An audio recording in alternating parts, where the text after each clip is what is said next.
Welcome to part 6 of my series on the history of reproduction. Today I want to talk about slavery and reproduction. And first off, we need to talk about the harshness of slavery, right?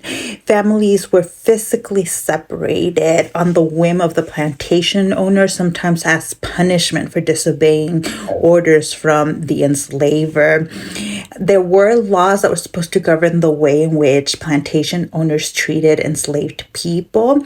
And I know students sometimes assume that because women were especially valued for their reproductive capabilities, that they would be treated better, but they were not. Oftentimes, their gender actually placed them in a lot more danger, especially of rape. We know that rape of enslaved women was extremely common, especially lighter skinned women that worked in the plantation home and not in the fields were even more in danger of being raped by the enslaver or by any white man on the plantation, actually. As a result, abortion was an act of resistance. There are many ways in which enslaved people resisted the enslavement, but one of those really important ways was through abortion, because oftentimes women didn't want to bring in children into the world or bring more children into the world only to be separated from them or only for them to be ripped from their arms. They would do this because usually somebody on the plantation would have some sort of medical knowledge, obviously not trained in medical science, but there was knowledge of what herbs could be combined to create teas that would induce abortions and end pregnancies.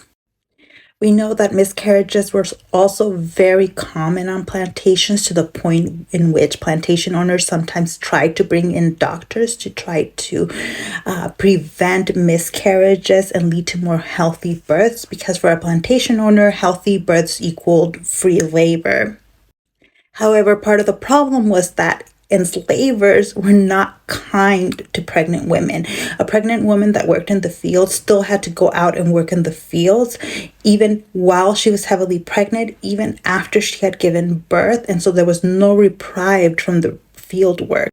And that kind of heavy labor is very likely to lead to a miscarriage. We don't have a ton of evidence of the different methods of birth control or abortion used on plantations, primarily because enslaved people didn't leave a ton of written record. And most of the records that we do have are from later in the slave period.